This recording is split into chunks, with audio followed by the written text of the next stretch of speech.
What's up, y'all? Hope you guys enjoyed today's episode with the very funny Guile. Guile is a stand-up comedian who is booking shows all throughout the Bay Area. He's even booking me. Speaking of which, this upcoming Thursday, December 19th, I got a 15-minute set in Vallejo at the Empress at 7 p.m. So if you guys want to pull up and watch me maybe be funny, I don't know, haven't done stand-up for that long, it'd be cool if you guys pulled up. So link will be in the bio. It'll be in the description. So come through, check it out. Love you, baddies. See you next time. Enjoy the episode.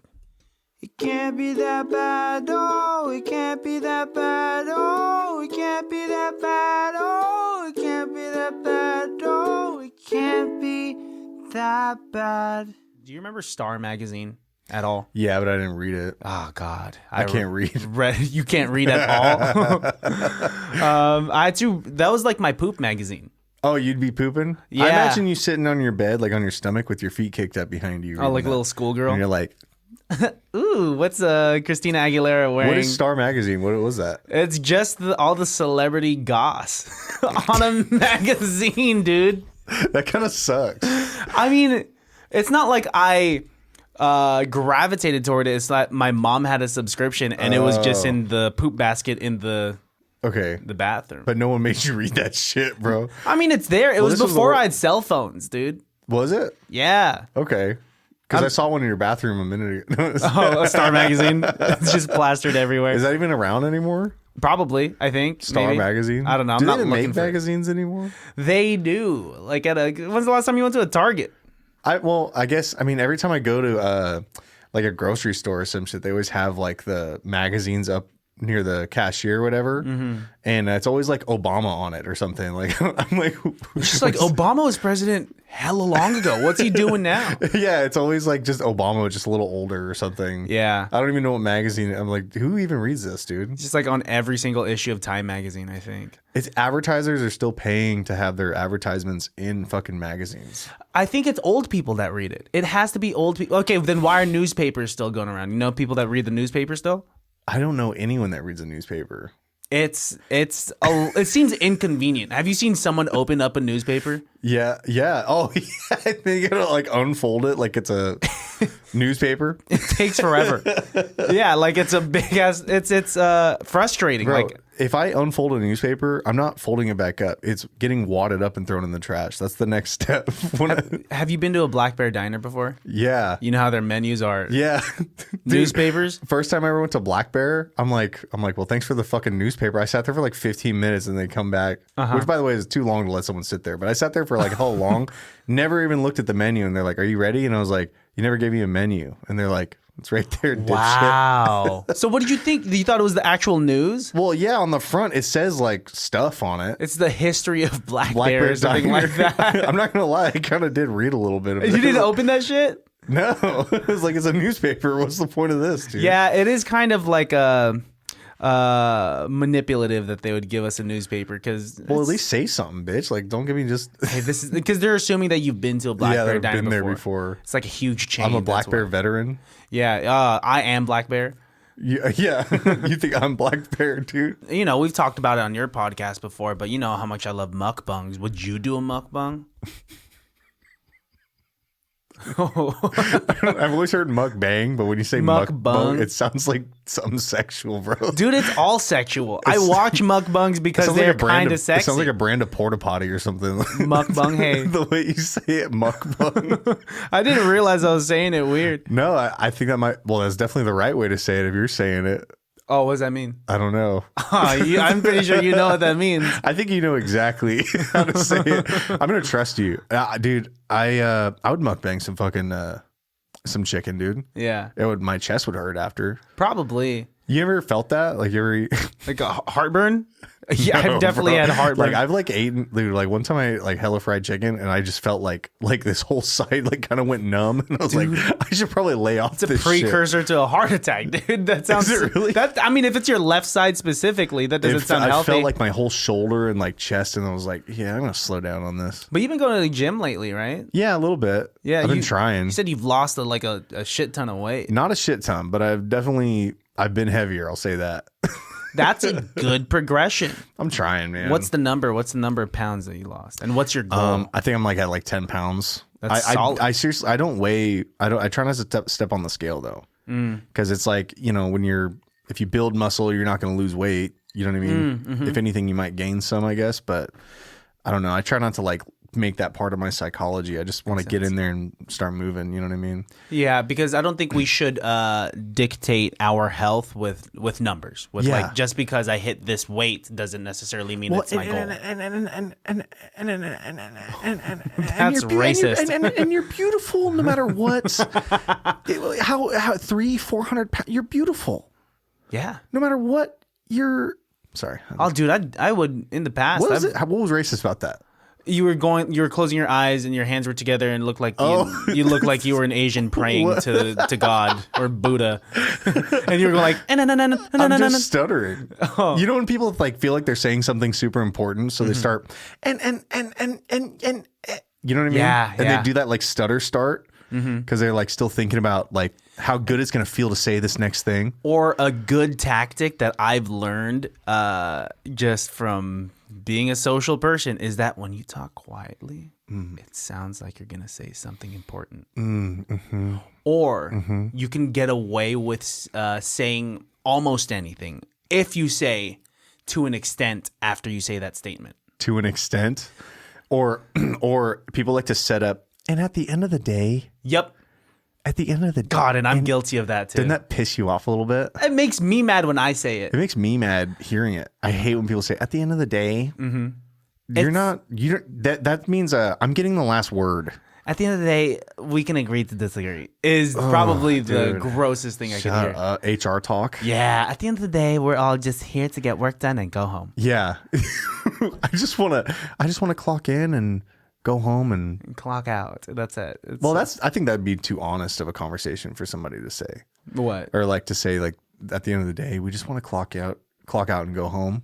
Yeah, dude, because we all do. Anyone that works a 9 to 5. Yeah. Well, yeah, but I'm saying like usually people who talk like that are kind of dishonest. So like when they say something honest like that, they would really say like at the end of the day, we just want this place to be like a family. That would be something more like HR would say. Yeah, I can imagine that, but I don't want to be. Man, I'm not trying to be family with some of my coworkers, dude. I actually like my coworkers. I mean, I like mine too, but like family's a family's unconditional. Yeah. With my coworkers, there's conditions. There's conditions. Yeah, and it's as long as you work here. As long as you work here and don't fuck up my job. Or when someone says, to be honest, does that mean that everything you said prior to that statement was dishonest? Dude, I don't know. I hear a lot of to be fair. Ooh. To be fair. Okay. Or we could be casual about it. Let's be real. Yeah, let's be real. Let's be real. I'm kind of like, okay, since that's a little more casual. They don't say that where I work, but they definitely would say that at like if you worked at fucking like Rasputin's or something. Let's be real. Let's be real. Papa Roach definitely considered hip hop. I don't know. Yeah. Dude, have you ever gone to like Rasputin's before? You've gone there. Okay, so like they just reorganize shit on a whim.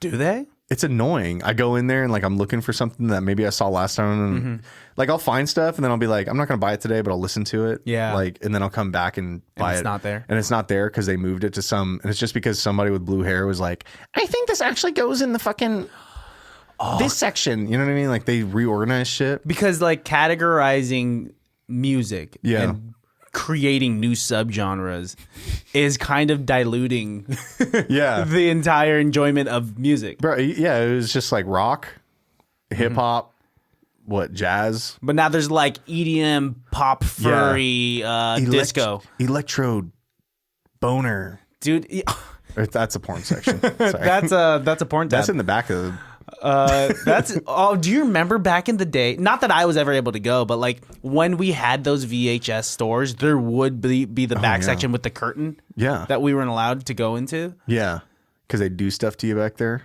Oh, that's what you were thinking? A separate employee to just yeah, the diddler to fellate you. the fucking designated diddler in the back. Yeah, okay. We got Steve who works the front. We got Stacy who's in charge of like the Disney classics. We got Danny the diddler. We got Jeff Dahmer. Jeff Dahmer in the back payroll, on payroll. He's not in store. He's obviously has some charges. He's got a 401k. Yeah, I hate that Jeff Dahmer kind of ruined those glasses for everyone. Yeah. Kind of sucks because, some people wear those glasses and like pull it off, but then at the end of the day, they look they're like brave. I feel like people who wear those either know and want you to think that they're creepy or they have no idea at all. How do you not get the memo that the fucking Dahmer glasses are like the creepy? Yeah. Yeah. Like people choose those. And if they pair that with a white van, like what are you doing? Dude, you know what's crazy? It's like you go to Lens Crafters, you could pick any frames you want and you picked those. Yeah. And the van is crazy too. Oh, and also the person selling you the lens, the frame is like not telling you like these are a little creepy though. They don't say like, by the way, these have committed a few acts like this style, and the van thing is nuts. Style. Dude, isn't it crazy how much sway we give like rapists over the van market?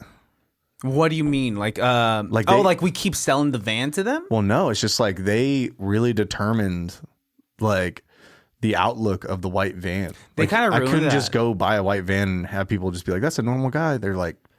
They're like, there he goes. He's going to go fuck someone without their permission. Well, it's because they're expecting you to plaster your brand on there, right? I know. They're expecting me to plaster someone now if I'm driving around a white van, dude. Get in. Bro, what's his name? Not Jeff Dahmer, but who's the other guy? I like how we're calling him Jeff Dahmer like we know him. Yeah, like a buddy. JD. Yeah, good old JD. What's the other guy's name? What? The other murderer. There's so many. Have you Ted seen? Bundy drove around a Volkswagen Bug, but we don't call them rape buggies. We call them punch buggies. But dude. Girls are still loving Ted Bundy. Yeah. It's kind of. I don't know. I don't know if it's enough to generalize just girls love Ted Bundy. Well, it doesn't help that Zac Efron played him in the Netflix series. Yeah, you gotta explain to your daughter. No, you like Zac Efron. You like Homeboy from High School Musical, Yeah. not Homeboy from the true crime section, okay? Yeah.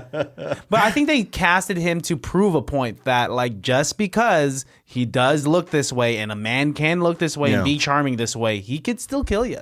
Dude, that guy, have you ever like read, I might take a dark turn, but have you ever like looked at any of the shit he did, bro? Not too deeply, because I like to enjoy my life.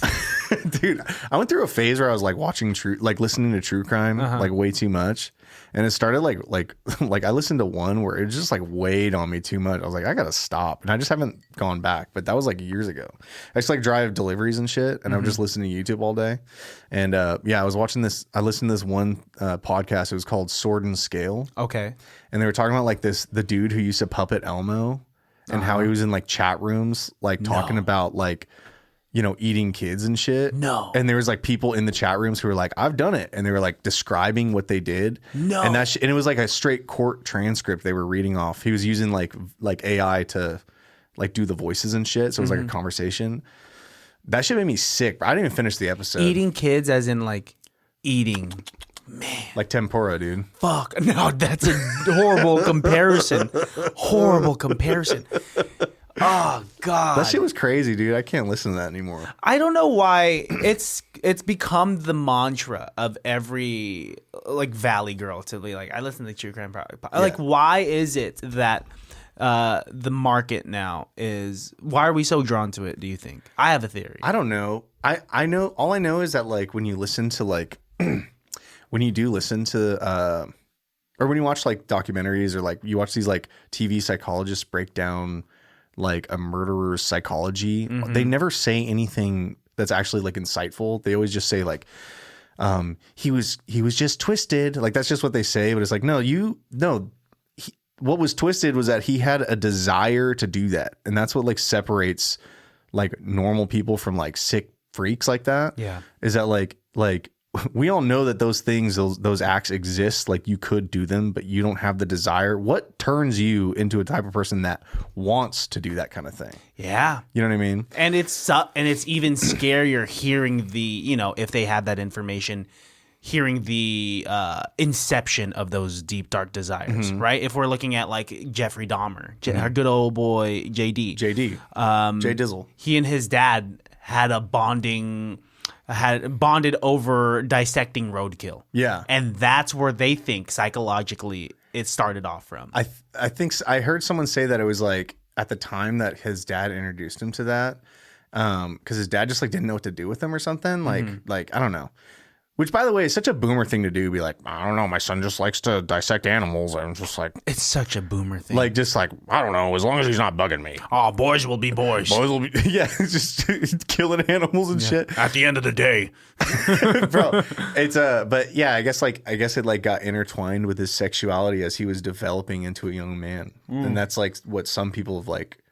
But it's like never just, I don't think it's just one thing that turns somebody into that. I think it's like a bunch of different like, it's a layer fascinations of and shit. I mean, we're such complex humans, dude. Yeah. It's everything is a spectrum. I mean, like we've all found, this is why kinks exist, right? Yeah. And we live in a day and age where we're not allowed to kink shame unless it has to do with like roadkill or something. Like we should probably like chill out. But yeah, the human mind, I don't think animals have particular kinks. I've seen my dog want to fuck another dog and they just kind of do it in the style that's named after them. Yeah, doggy style. Yeah, missionary. Yeah, they don't do missionary. They hike the leg up. You know what always cracks me up is like when you watch like a documentary or whatever about like a murder like spree or something, and like let's say it's like a guy that kills hookers, and the last thing the cops ever do is like actually talk to the hookers that are on the street, and when they finally do, they're like, yeah, that was fucking Gary. They know they're the last people they talk to. Yeah, they're like yeah, me and all the girls, we know not to get in the car with Gary. Yeah. Last bitch who did that disappeared. Gary. God. It's funny how they do that. Dude, like the fucking, okay. I watched the what's it called? The Zodiac thing on Netflix. Have you watched that? No, but it's I'm pretty familiar. good, bro. But what's crazy is, I mean, we live in Vallejo. So did he, bro. And like how many times did we drive through Lake Herman? Yeah, and I talked to one of my coworkers. He's an older guy. He goes, oh yeah, you were watching that? He's like, yeah, we used to go to Ace Hardware where he worked and be like, that's the guy. I was like, that's so weird. Like, no. Yeah, that he worked at Ace Hardware. What? Yeah. After like all that shit blew up, he still worked at Ace Hardware, or he worked at Ace Hardware. Like his life was like ruined. But I guess he'd like rant. He's like, I'm not a spectacle. Like he wanted to do this privately. I don't know. He's the one who gave the interview that like totally blew everything open and like. Then that's on him. And he became a spectacle. Of course, you're going to become a spectacle after that. Yeah. Well, that's obviously what he wanted. He wanted to be a spectacle, I'm sure. Because what were the clues that he left behind? I mean, he left letters. Like he wrote letters he wanted it all to be a big thing. Like he did like ciphers and shit, which is like more as time goes on, like more and more of them are being solved. And like. What do you mean he did ciphers? Because in my brain, now that I interview like a lot of rappers, cipher means something completely different. Because if like the Zodiac Killer had like finagled his way into a cipher with like with a fire ass freestyle, dude. He's in the freshman XXL. Shit yeah. He's just like in there with OG Drake, and he's got his mask on and shit. And we got up next Zodiac Killer. I'm the Zodiac. I got the. I would love to hear you just go in. That. But yeah, dude, what's your obsession with true crime? Why do you think that it's popping off for you? I'm not really obsessed with it, but like when I find some interesting shit that's actually like insightful, I just kind of bite into it. You know what I mean? Like the Zodiac thing. Fuck, I want you to watch it because I don't want to ruin it. Right now, stop the episode. Yeah, let's stop and let's go watch it real quick. You should watch it, but I'll just say that there's like a lot of different stuff that like comes out about that comes out about like this family that he associated with. That just kind of like really drives the nail into the coffin. Like it was them. And the funniest part is at the end, the family who like pretty much proves that it was him is like, at the end, they're like, guess it's just a mystery. We'll never know. They still blow it off at the end. So stupid, bro. Like, it's probably him, but I guess the world will never know. Yeah. Like, I guess we'll never know for sure because he didn't say it was him, even though, You'll see. What was his kill count? I don't know. His KD? Yeah, what was his KD ratio? I have no idea. Pretty high, right? Because he didn't I don't think die it was yet. that many. I think it was like 10 or something like that. Or like, Oh man, what a wuss. which is such a mid-ass number, bro. Dude, mid-killer. Get out of here, bro. You got to be more like our homeboy JD. If you're not pushing 20, 22, I can't fuck with you, bro. Yeah, I don't want you part of my clan. You ever see like movies with serial killers? They always like overreach though. They always go like, this serial killer's like got 300 kills. It's like, this isn't even fun to watch. Oh, in like horror movies? Yeah, like just in movies and shit. Like they always like, they never get the serial killer shit right to me. They always like, yeah, he's a serial killer. He's killed like 14,000 people. It's like, this isn't even scary. He's just. Have you seen the movie You're Next? No, I haven't. So like tell me, how often do you watch a slasher flick? And this goes with everyone. How often do you get upset because the person running away, or like the final girl, quote unquote, is making all the wrong decisions? Like, why would you go check out that shadow? Like, why would you make that noise there? Why would you call out for his name, right? Yeah. And this is that type of movie where homegirl is making all of the right choices. Okay. You know, like the killer grasps onto you and you hit him with a hammer and he falls to the floor. Yeah. Most victims run away so that he could get back up. Yeah. Common sense is she keeps fucking just double tap. There you go. Always double tap. Always double tap. Mm-hmm. Dude, I hate watching like horror movies. I'm like very I'm not like a critic or anything, but I just hate when like movies just underestimate their audience. It just pisses me off. You know what I mean? It makes it like I hate movies when, I don't know how to explain this, but when they double back on shit, like when they're like, let's say we're in this room and there's a killer in here, and we know he's in here or whatever, and then I leave, and then for some reason I gotta come back, and then like you're re-exploring scenes that you've already like gone through. So the makers of this movie is where everything's too on the nose at this point because they think we're dumb. Yeah. Yeah, that makes sense. Or like It. You remember It, the new one? Yeah. That came out? And it's just like, how scary would it be if it was just a fucking dude dressed as a clown in the gutters, like in the sewer? Yeah. Right? And he's just like killing kids. Super scary. Yeah. But then it becomes this big like, it's actually your worst fear and he embodies your worst fears. And then we explore these stupid scenarios like one by one where your fear is like scary zombies, and then like you're walking and you're like, oh, and then now it's, you know what I mean? It's because it's Stephen King's brain. But it's so gay to watch. It's because he was sucks. Coked up. My homie Alejandro used to tell me, like, it's just because everything that he made that popped off in the 80s or 90s, he was coked up like crazy. So he came up with all these crazy stories. But just keep it like simple, dude. Keep it simple. Keep it simple, dude. Just kill some kids. Oh, that's all you gotta do, man. You don't gotta go into this, and then the sewers actually lead to a giant atrium where there's a bunch of kids doing this. Oh, dude, that was crazy. They're all floating, and then all you have to do is not be afraid. Yeah, it turned into like a Winnie the Pooh anecdote. Yeah. That's all it was. Just believe in yourself. Yeah, believe in yourself, bro. At the end of the day, be yourself. That's what matters. That's all that matters. Oh, dude, that movie. So, do you know about like the differences between the book and the movie? And like the main things that they cut out. So at the end, something controversial about the It movie is that at the end of that movie, you know, multiple boys in that boy group all have a crush on the redheaded girl, right? Okay, yeah. She's the bad bitch of the group. She's the bad bitch, and she basically chooses one of them, and like they date, so on and so forth. Mm-hmm. So in the book, supposedly for them to bond, they all fuck. Yeah. Oh, yeah. I heard that. I don't know if they fuck because I don't think they're at that reproductive age. But they're banging. But they're doing something all together, bro. You know? But it's just like five guys, one girl, which is like out of pocket. It was so... And like, why Stephen King writing this? They ran a train on her. Ah, man. Yeah, I hope not. They ran a little Tykes train. I hope... Oh shit! Choo choo. No. I'm just saying. You said it. I was saying they're smashing, dude. I was saying that something. I don't know. I didn't read the book. This is just what I heard. So you just heard. This is the Spark Notes. Spark Notes version, but I know that in the book something does exist. You looked up the Spark Notes and scrolled to the bottom, and you're like, they do fuck. I don't care that much. Did you read a lot of books growing up? Were you no, dude? I had a very briff period where I was like reading like Magic Treehouse and shit. But then I graduated high school and it was over. Magic Treehouse?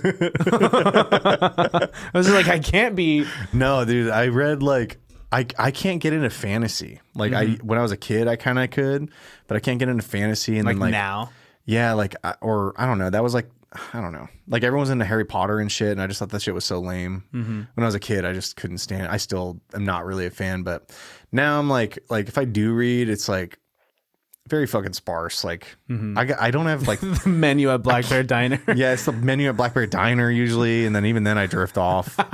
I want to scroll reels, dude. That's what I want to do. Man, technology is really because I used to read. I read like the entire Lord of the Rings series. Like I'm a huge Lord of the Rings fan, fucking nerd like that.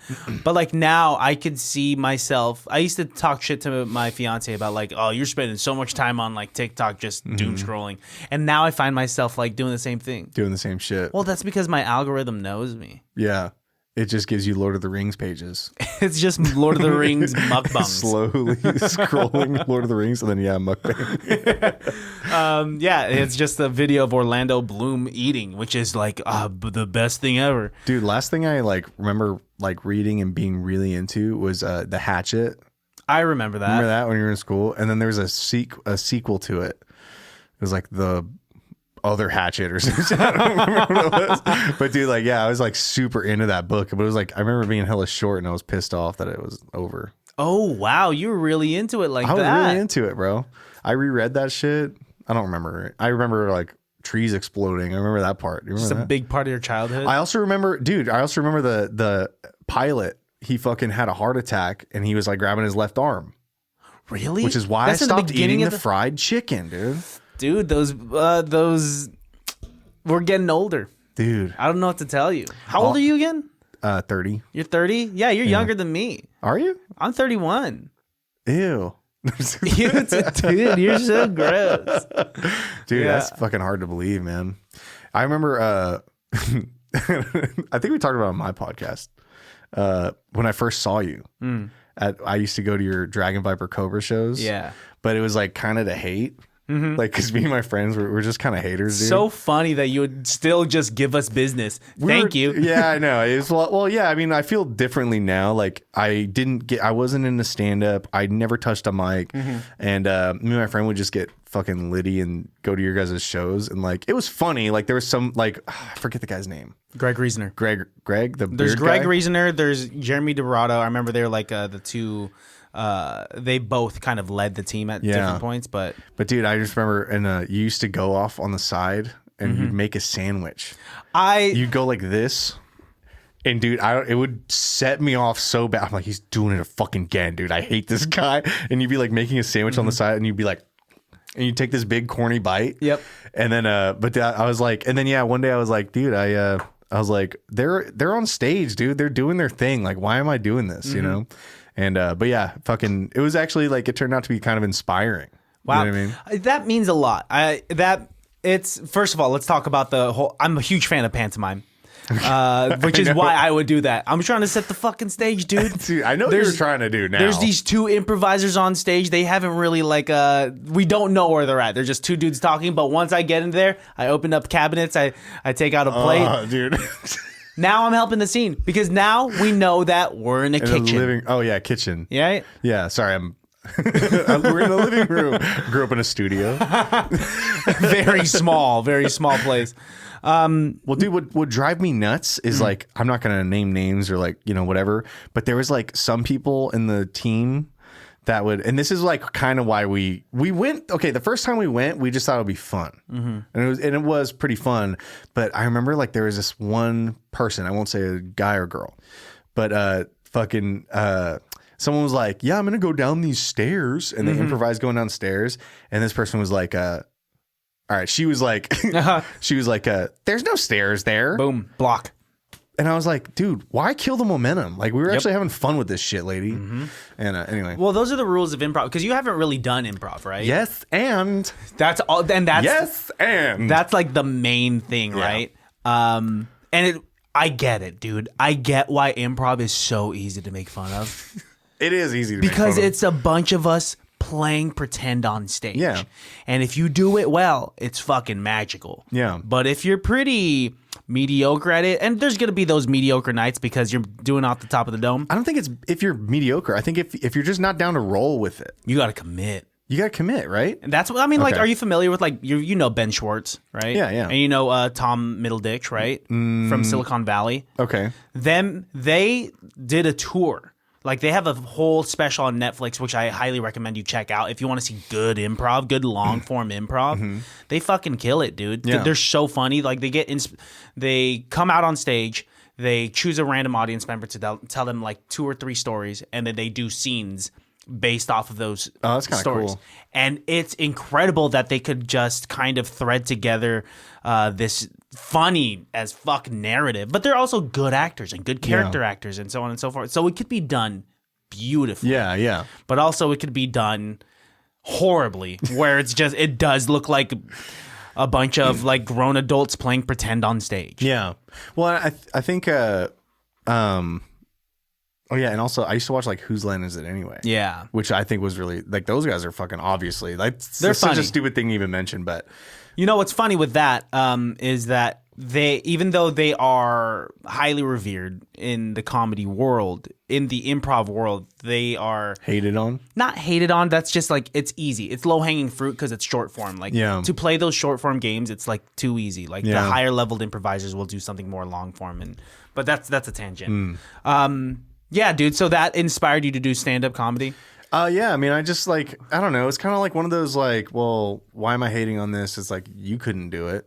And then I realized like, I mean, maybe improv isn't my style. I never tried it, I guess, but I just never really seemed like something I'd be into. But stand up, I was like, man, I've always wanted to do that. And I had a friend who was doing stand up and then he just signed me up for a mic one night and then I just started. Started doing it. What was it about stand up that you fell in love with? Like, what were the things that you noticed? I mean, I don't know. I feel like so many people want to be stand-up comedians. Like, I'm not saying I'm just saying that like, it's kind of a dream for a lot of people. And it wasn't something that I always like dwelled on. But like the moment I saw my friend doing it, I was like, man, I bet I could do that, And then I always had like little pointers for him or like try to get him to do stuff that I thought was funny. And he just straight up was like, well, why don't you fucking do it? And I was like, yeah, you're right. And I just started and, I'm still obviously learning, but I like the purity of like just being a guy on stage with a microphone and like just talking about your thoughts, not like jokes and stories, which is something I've always done, but just like trying to talk about your thoughts and like see how people react and like see if they think the same thing too. That's like my favorite type of joke. You know what I mean? Yeah. Just Observations and yeah, I don't know. Just like your perspective. I think it's just like the best thing to say on stage. Like dude, it's cool to see you on stage. It's cool to see you on stage and like trying things out and seeing it work. And because obviously I'm just now getting back into it. Yeah, and you're funny, by the way. Thank you, dude. Yeah, you're actually funny, bro. And for my listeners out there, like they all know that I have a comedy improv background because I do an improv scene at the end of every single episode. But I did stand up. I did open mics, a bunch of open mics in 2021. Fell out of it because it just wasn't fulfilling or I ran out of time. And it was fun. You weren't getting what you wanted? It's just kind of like, it was not sustainable for me to drive out to the city for a mic that I was probably late to and was at the end of the sign-up list. And so I would wait 2 hours. And nobody's there. Nobody's there, so I don't have any reinforcement for any of my jokes. And I get 3 minutes. Yeah. Rough. Dude. Sucks. And the mic's not working. Yeah. Yeah. And the bartender's shaking drinks hella loud. Yeah. And fucking, there's dudes like trying to talk to the girl with the fucking, you know what I mean? Yep. It's so annoying. And that's why I'm thankful for you because you've given me this opportunity, seeing that there's something in me to be like, hey, I could get you stage time, uninterrupted. Time to really. You get 15 minutes. Just fucking do what you got to do. Oh, dude. And what you've provided me, like, every other Wednesday, you've allowed me to go to after hours in Vacaville and do a 10-minute set. And this is the most reps I've ever gotten into comedy. Yeah. And I don't know if it was like this for you when you were starting out, but like what I like about doing something new is that small improvements are much more visible or come to my awareness much more strongly when you're starting out, right? Rather than like, that's when you make the most progress. Yeah, exactly. Yeah, easier to level up when you're starting a game rather than when you're doing some end game shit. Especially when you have time. When you're not just doing like 1 minute. I mean, there's nothing wrong with like getting on a mic or anything like that. Like, and I'm not like speaking from some like super crazy authority or anything, but I know what I know. Like, I used to go out to Oakland and do all the mics I could, and I'd get my reps in as often as I could. But yeah, it was always to an unreceptive audience who isn't there for stand up. And I believe that the key to public speaking is talking to people that want to hear you speak. So if you're in a place where like they already are against you, they're already doubting you, and like, yeah, you got to spend your first out of your 5-minute set, your first 2 minutes trying to win them over to get them to listen to what you want to say. Yeah. And then your joke is actually like a 5-minute long joke that you haven't even had time to work out to make it more concise. I mean, there are people. Everyone should have that challenge. You know what I mean? Like, you should definitely have that. For me, I was like, I could put something together. Like, I could do my own show, and I pretty quickly just started doing that. I just was like, I'm going to do my own shows. I can't, I don't know. If I'm going to do this, like, I'm too old to just be committing to something and getting so little out of it.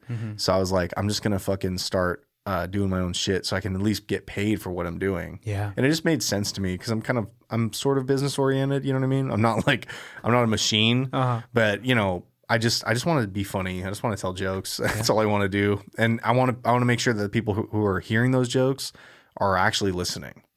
And there's multiple ways to do that. One is be funny, but two is like, sometimes, bro, it's just like, who wants to spend the first like 2 minutes of your 5-minute set digging out of a fucking hole because the last 10 guys just shit the bed on stage? Yeah. You know what I mean? And like, I don't know. There's this principle I always think about. I don't know if it's like even real, but I feel like it's real to me.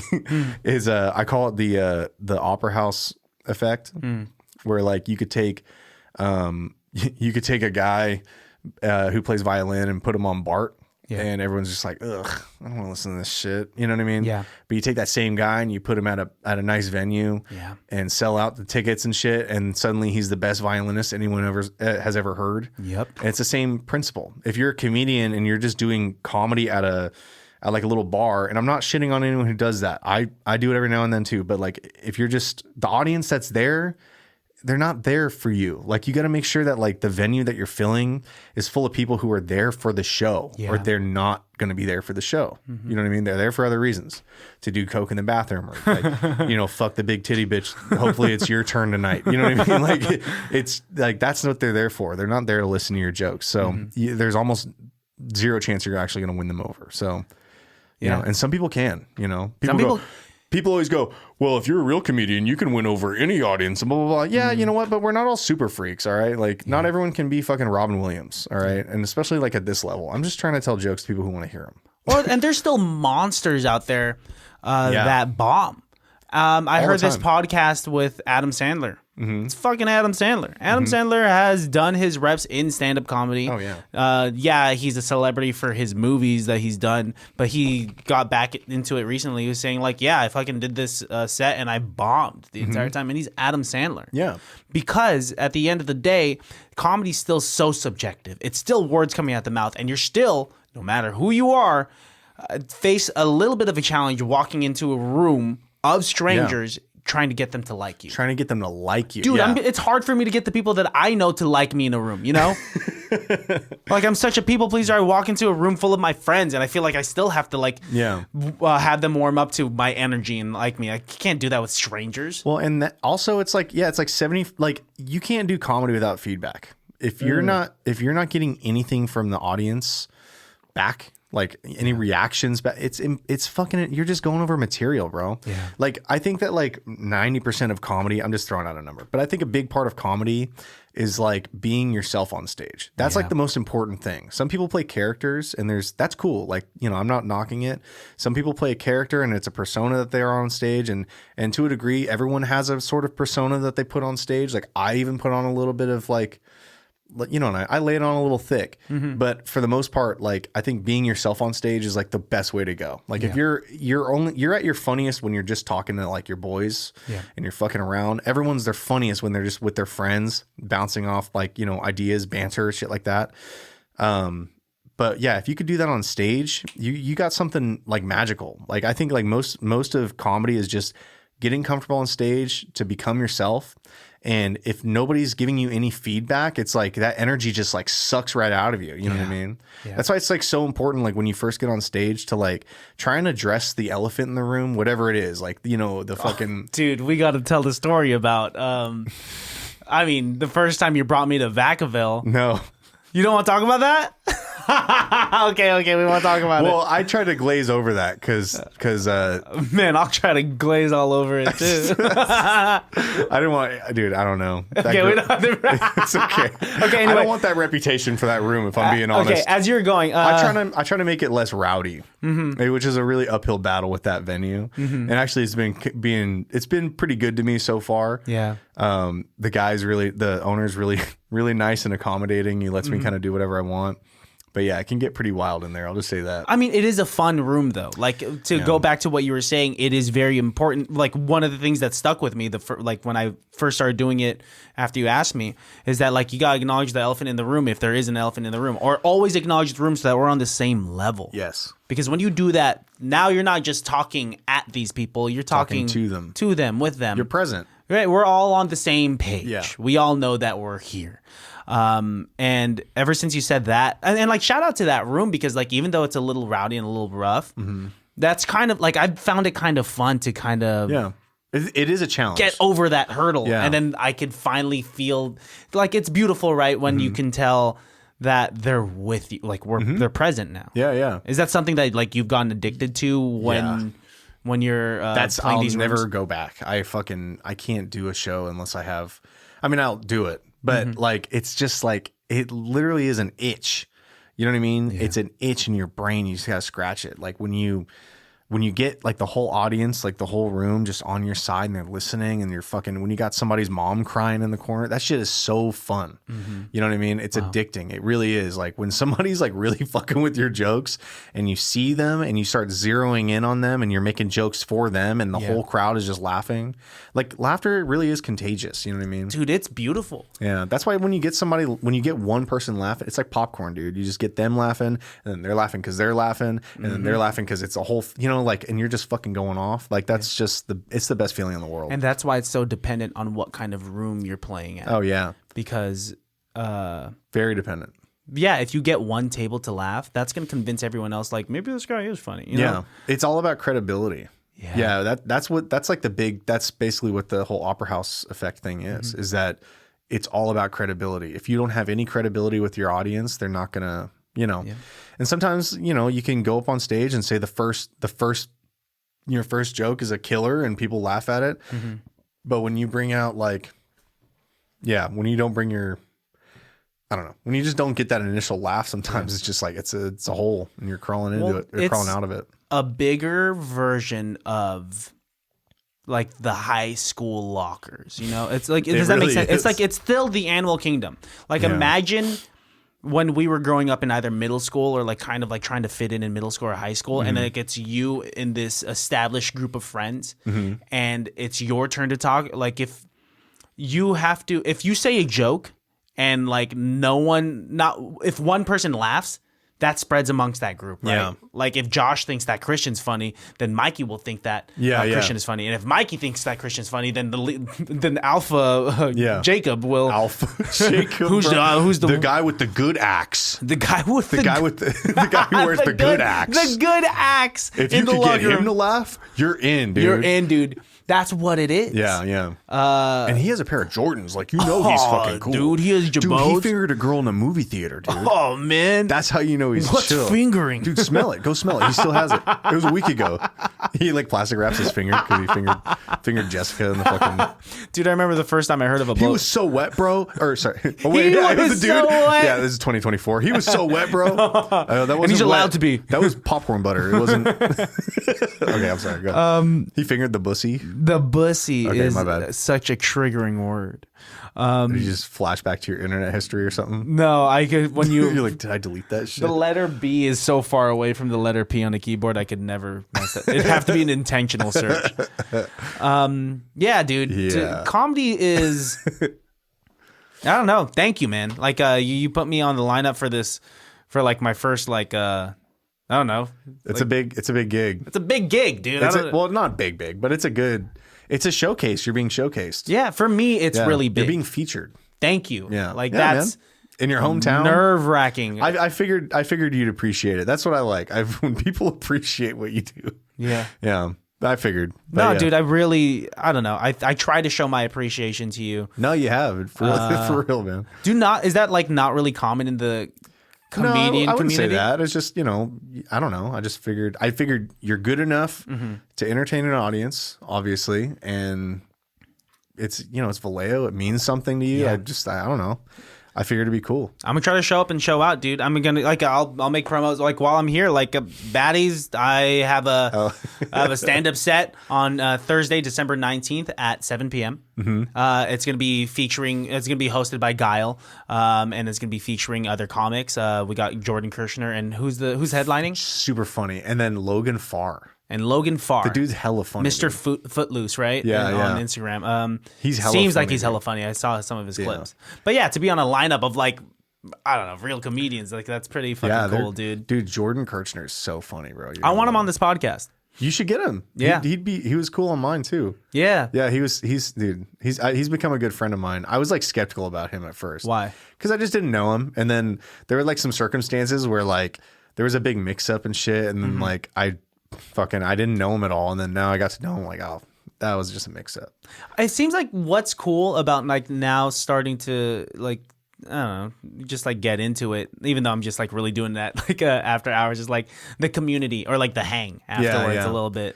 Everyone kind of chills a little bit, starts talking shop. Yeah. Starts talking like, man, like that's a pretty rough crowd tonight, right? Yeah, you could tell who's cool and who's just in it, just like, I don't know. You could tell who's playing a character on stage by if they hang around afterwards and they talk. Some guys just like, or some people just come up and they fucking play a little character, and once they're off stage, they just turn it off and they just go home. Wow. You know what I mean? But you could tell who's cool. Like, that's what I always wanted when I was getting into comedy, is I wanted to build like an association. Like people want to hang out and like talk and chat. I always heard about like one of my favorite comedians of all time is Patrice O'Neill. Yeah. And I remember I was listening to him on a podcast talk about him and like Bill Burr and like all the other like big comedians. They'd hang out after the shows and like talk and drink at this like at a table or whatever. And I was like, man, that'd be so fucking cool if I could do that. You have to, dude. You have to. Iron sharpens iron. You were on your podcast with Mario. He says like the hang's important, man. Yeah, You gotta hang. Chill. It's you, and there's like that camaraderie that we kind of go through that gulag together that random dude at the bar won't understand, right? Yeah. When you see someone else bomb and when someone else sees you bomb, there's that level. Yeah, you're just like, of respect that you have for each other. But my favorite is when they come up and they go, that crowd fucking sucked, and not like you bombed. Yeah. I'm like, okay, so it wasn't just me. Yep. Like, and then I get to save my ego for the night. And it makes you, dude, because we're all egotistical to a certain level if we're getting up on stage, right? A little bit, yeah. I get personally I get angry, man. Like in my own it's so funny, dude. I went all the way out to Vegas. Okay, I got booked on a show in Vegas by my buddy Kalen G and his dad Jimmy Earl. Super funny guys. You should check them out. Anyway, they booked me on a show, and I fly all the way out to Vegas, dude. And I was like so prepared. I had a hot fucking 15 minutes that I was just like it's set. And then I get all the way out there. I spent hella money to get to do it, and I get on stage, bro. And immediately, I didn't even consider this. I get fucking heckled. I got heckled, bro, at the Strat. Like, it was a really nice club, the LA Comedy Club at the Strat. Yeah. And this dude was heckling me, but he was like nice. So I like just didn't prepare mentally for like, what am I gonna do if someone heckles me? Yeah. And but he was just like, but not like in a mean way either. So I couldn't just like shit on him. You know what I mean? Yeah. Which I really wanted to, but he was like, what? Like I would like say my joke and he'd be like, what? Oh. He'd be like, oh, that's funny. And I was just like, dude, I was like, thank you. And fucking, I got off stage. I did pretty good. Now that I watched it, I thought I bombed, but I watched it. I'm like, oh, that was actually pretty good. Okay. Bro, I've never been so angry. I would be upset too. I fucking went, I destroyed a pallet behind the fucking. What? I like went where nobody could see me and I just started beating the fucking pallet to Holy death. shit. I was so angry because I'm like, dude, motherfucker, I came all the way out here, bro. Yeah. I felt so bad like being that angry, but now that I watch it, I'm like, I mean, it's something that there's a level of justification for the way you feel, obviously, because it's something that you fucking love. yeah. And something that you prepped for, something that you flew all the way out to Vegas for at a nice club, right? Nice Things club, like setup. stars were aligned. And Everyone killed that night. And you can't even, this heckler, you can't even capitalize on because he's nice. So it's kind of like a lose-lose situation, right? And the funniest part, the guy said, on the next set, somebody asked him where he's from. He's from fucking the Bay Area. Oh, So I'm like, dude, I came all the way, like it followed me out there. Like, Wow. like getting fucking heckled followed me to Vegas, dude. man. I just thought it was so funny, dude. I mean, now I think it's funny. Do you remember your best set? Like when you were just like, yeah, My best I'm set, that guy. Yeah. dude. I have sets every now and then where I'm like, damn, that's got to be like my best shit. But I mean, I bomb all the time. But dude, I had a set on October 26th, 25th. And bro, I just fucking laid it down. It just felt so nice. Like I had a lady crying Wow. in the corner, and then fucking it was like the perfect. I was dressed up as a knight, and I did my little knight joke and shit. And but so like, good. dude, it was like the perfect blend of like a little crowd work, a little this. I just felt so good, bro. I just felt like so prepared, and I fucking just laid that shit down. I don't always say that either. Like if I said I did all right, I think I did all right. Yeah. But So it means something. It truly does mean something. I feel like it does, yeah. Because I feel like I'm pretty hard on myself. I feel like most comedians are pretty hard on themselves. You have to be. I think You have to be. to get better. Yeah. And most comedians like are kind of there's something up here that's fucking with yeah. us, dude. Yeah. There's imposter syndrome. There's immense self-criticism. There's a void we're trying to fill. Otherwise, you need that. You need that shit, bro. You need to be a little fucked up and, not like in a, I'm so crazy, you'll never understand the inner workings of my mind. Yeah. No. That's fucking, you know what I'm talking about? Like Yeah. the cringy ass. Anyway, but like you have to have a little something off, you know what I mean? But like, I feel like some people don't. Some people are like normal. And it's like, what are you doing up normal here? and go up on stage Yeah. and do that stuff. Yeah. I just thought it was funny. There's like zero trauma. Yeah. Yeah. Yeah.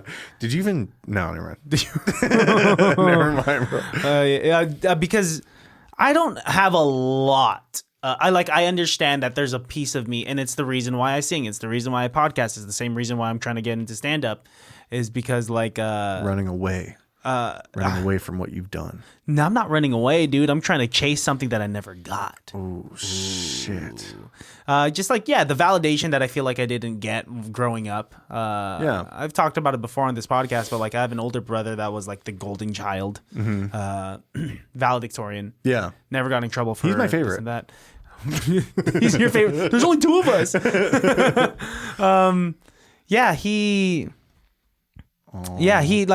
He got that. So like growing up, I was just like, I'm not as smart, but I could make people laugh. Yeah, you had to be a ham. Yeah. Yeah, And yeah. or I could like, my dad really likes it when I sing, so I guess I'll keep singing. And that kind of just subconsciously travels into like the things I pursued as an adult. Even to this day, like it scratches that itch, that egotistical itch that we all have if anyone was a creative or a performer type of thing. Yeah, I think. I mean, me growing up, I was an only child, and I moved a lot. So I feel like I have a weird path. I moved a lot, so I fucking I don't know. I had to make friends. You know what I mean? So like everywhere I went, I try to make friends and stuff like that. And I had like my first bit. Yeah. My first bit was saying I like pie. I just thought that shit was so funny. That's bro. so funny. But this is where it flipped though. Is I said it like once or twice and people laughed. Yeah. And that was like my little thing. But then I started saying it too much and people didn't laugh. But then I realized it's still funny to me. And I just kept saying it. Yeah. And the joke became that I've just driven this so deep into the ground that it could never be funny again. But it just entertained me so much to watch people get angry They're like, shut the fuck up. Like teachers getting mad Really? that I'm saying it. And I just thought that was so funny, bro. Did it ever resurface and become the joke where like now people are laughing at People you saying, started coming up with their own versions of I like pie wow, in my class. And then it was like that was the way to like get popular, I guess, was like, or not popular, but the way to get attention was to be funny, I guess. And you're like influential. I don't know about that, but I was definitely like, it was a small school, small town, you know what I mean? So I think like definitely just like people started kind of doing, it was weird. Like it opened up a new like neural pathway for all of us, I feel like, including myself. I was like, it doesn't have to be funny to everyone to be entertaining. I could just think it's funny to my, you know. And that's like, I think, vital to be a comedian. No, I think that's the worst thing that you could do as a comedian Is to like is to only be in it to entertain yourself. well, it has to start somewhere. Like it has to be funny to you though. You can't sacrifice something being funny to you dude, it's like You gotta have the balls to say it, whether like, you know, like to put it out there. Just, you know, you think it's funny. You gotta have the balls to put it out there. dude, cracking a joke is risky. We're taking risks, not even on stage, Especially but around just the like, hose. oh, dude, like trying to go on a date and trying to make a girl laugh. You're making risks when you're like trying to be silly. Fuck yeah. But that's why it's like high risk, high reward. Yeah. And that's why it's so that's why these things are so addicting, man. I love throwing myself into the gulag. I love throwing myself into uncomfortable situations. Do you? Yeah, that's why like I understand like there's days where I'm just like, oh fuck, man, like I don't think I could do like I don't think I could do 15 minutes in Vacaville. 15 minutes in Vacaville. I don't think I could do 10 minutes. Like I'm like God, I don't even want to go because like I'm thinking of all the negatives. But I know Christian Baltazar innately knows that he can only get better from throwing himself into this situation, whether or not he bombs or if he fucking kills or somewhere in the middle. It's constructive for me. Like it can't hurt. I'm just the only thing I'm losing is time, and it's time going somewhere where I can just be at home, not doing that. I feel like I'm the same way as like. I feel like I'm the same way in that I'm not afraid of new stuff. Like I'm not afraid of like just like I used to do this job where I deliver car parts. Yeah. And this kind of taught me this. I don't know why, but if you like, let's just say I'm delivering this car part and it's to Christian Balthazar. I've never met you before. Yeah. They're like, look for Chris or for Christian. And I go to a new shop. Like at first I'd be so scared to do this, like looking for the parts counter, like where I got to turn this shit in.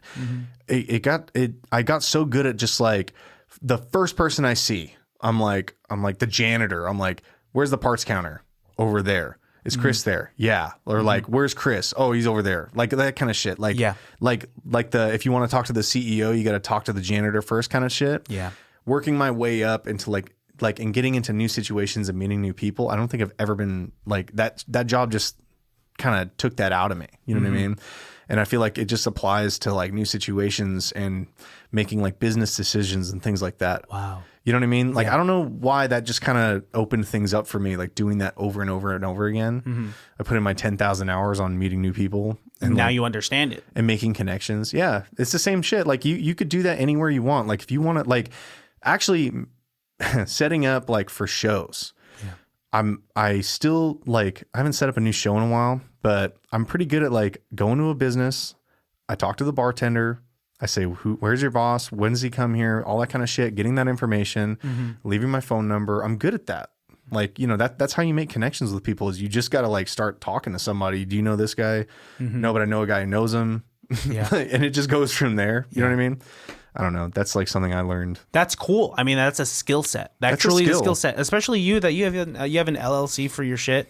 Like this is necessary. Some people don't know how to do that. And you could have all the talent in the world, but if you don't know how to network, if you don't know how to distribute that shit, if you don't know how to take your talent and put it in front of a set of eyes, then it can't go anywhere. Yeah. You know, if you really want it to go somewhere, you have to do that. If you do nothing, you're going to get nothing. Exactly. Like, especially with podcasting, like it's, there's a business aspect to it that I think is icky. I'm like, gross. Like, I don't want to have to know That's to know that's people. the whole thing, man. That's the whole, you have to. That's the bread and butter of this shit is like having something to offer somebody. You know what I mean? When you have a fucking nice podcast with a good following, great production, you're a professional, all that shit.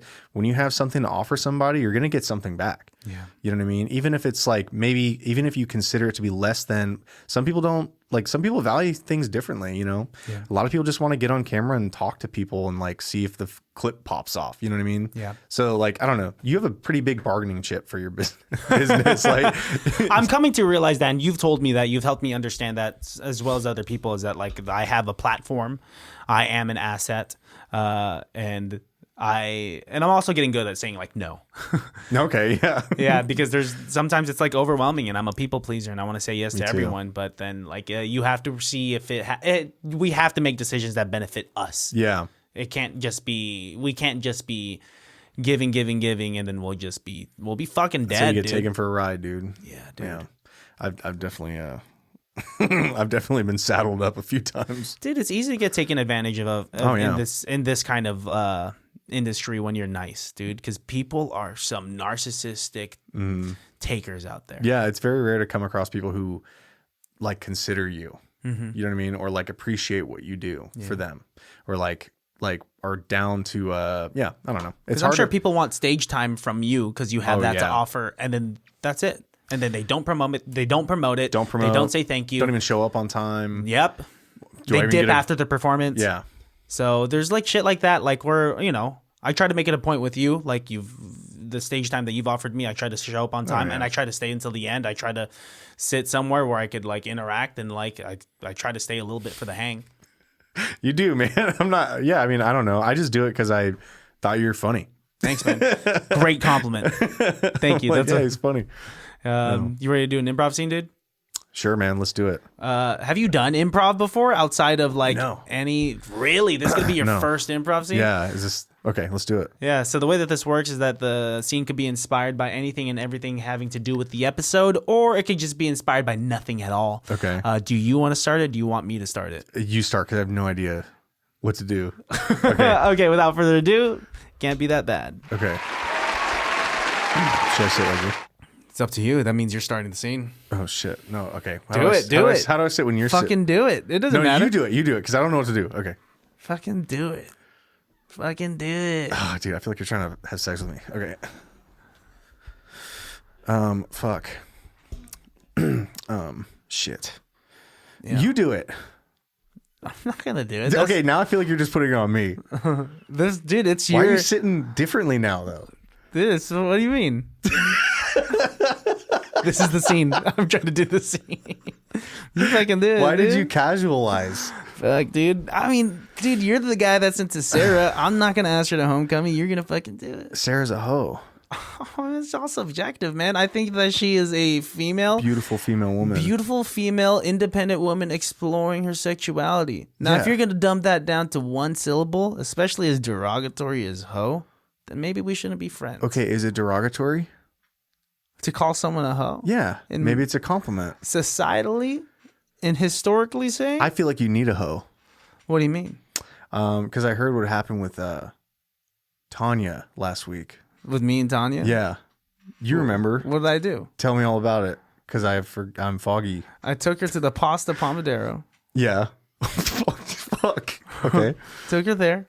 Which is usually a good place. It's a great place, man. Yeah. We're juniors in high school. Yeah. Bitches love pasta. Oh, wait, also say yes and shit. Okay. Yeah. Okay. Fuck. Okay, am I fucking this up? You're not. You're killing it. I'm not in the scene yet. Okay. You're in the. I gotta settle in.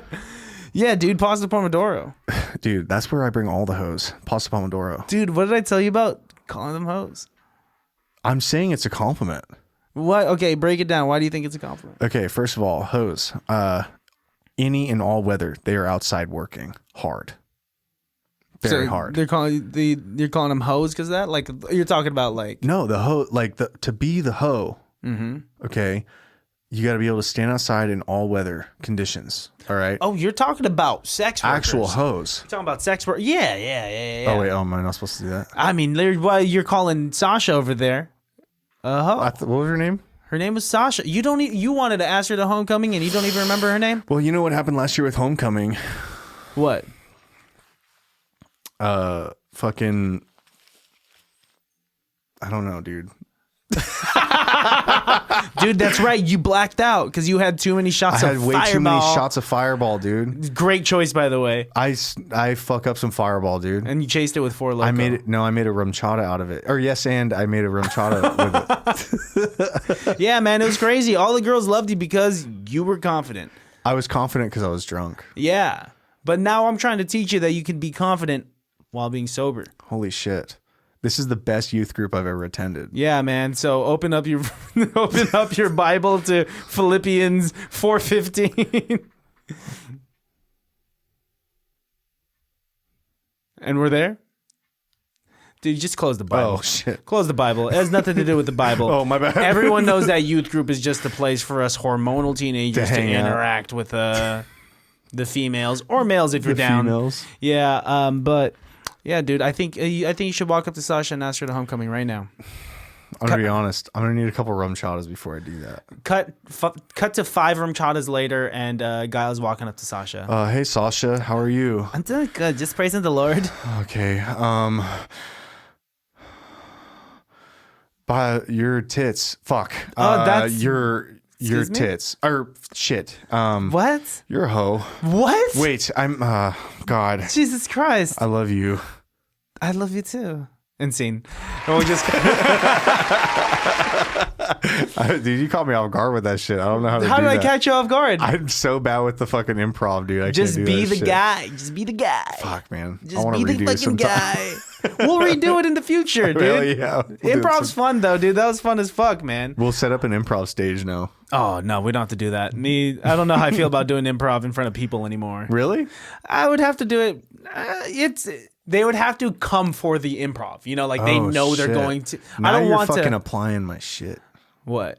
Oh yeah, dude. It's easier to do stand up in front of people that are expecting stand I up. want you there. Yeah, but Yeah. stand up's different than improv. I think stand up it's easier to sell than improv. Improv yeah. is once again like, Oh, yeah. I have a rake in my hand and you have a $5 bill. You know, And it's- you are a leaf. right. It's Yeah. so lame. It can be lame. It can be. It can Can go be lame super pretty lame. quick. But if you're confident, I feel like I made it lame.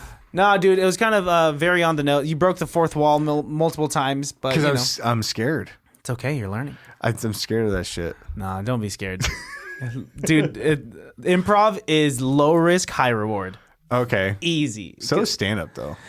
Stand up is a little bit higher risk because like people are expecting you to be funny because you have You have a prepped these mic. jokes Yeah, yeah. and you're up there by yourself. Which is totally false. I've never. No, I'm just kidding. I mean, I try to kind of what? wing it. Hey, but yeah, there's a level of winging it on the stage. Oh, yeah. Yeah. I don't know. I always try to have no expectations. Mm-hmm. And that helps with everything. That's like one of my mantras. I keep my expectations low and my hopes high. Oh, shit. Yeah. That way I don't ever really get disappointed. Just kind of like it is what it I is. still get disappointed. But I can see it on stage. You're just like, all right, doesn't seem like you guys are really fucking with that joke, so I'm fuck like, you. dude, like that one guy was doing the dice. Yeah. Were you there? Yeah. And he was like, dude, I even talked to him before the show too. I was like, he was talking shit about some of the comedians I saw or that he saw. And I was like, okay. And I was like, well, just so you know, like it's mostly your energy. So if you're not listening, they're not going to give you anything. And he's like, oh yeah. Okay. I was like, so you should probably just listen tonight. And he's like, yeah, okay. Don't and then give a fuck. dude, fucking dice. He's playing dice At the bar. and he's like, bam, on the table with the cup. Like he's playing Yahtzee and shit. That shit was nuts, man. That pisses me off, but fuck, dude, we ain't got no. You have control over it. You're the host of the show, and you have a microphone, so What am I maybe supposed to you do, could shoot do him? something. Probably not. That would probably ruin the gig for us. I acknowledged it several times to like try and get him to stop, but he just like didn't. He wasn't listening anyway. He was playing dice. Yeah, They were playing for like quarters and shit. crazy, dude. Those definitely remind me of like the people that still go to like the hometown bar from where I'm from. That's literally what they're doing. It is. Dude, you remember the golden days back in high school when Stacy Bloom? You know, it's Yeah, good. yeah. Whatever, man. Grow up. Guile, thanks for coming through, dude. Of course, bro. Before we get out of here, please look into the barrel of the camera and leave the list, or just tell the listeners where they could find you and what they have to look forward to. You can find me on Instagram. My name is Come To My Shows with a number 2. But yeah, you could see me at my shows at I do 2 shows a month at Bambino's in Vallejo. I also have a show at the Empress in Vallejo with Christian here. We're doing a show on the 19th. On the 19th, dude. Thank you Hell once yeah. again. I'm super excited. I'm stoked. And then we also have a show in Vacaville, and there's always more shows. So just fucking see me on Instagram, dude. Yeah. Yeah. Hit him up on Instagram and go check out those shows. Guile works very, very hard. I do. At these things. And Finally so someone notices. Show up and show out. And one more thing, if you could leave the listeners with a phrase of saying a piece of advice that they could go about their day with that reminds them that it can't be that bad. Fuck. Damn.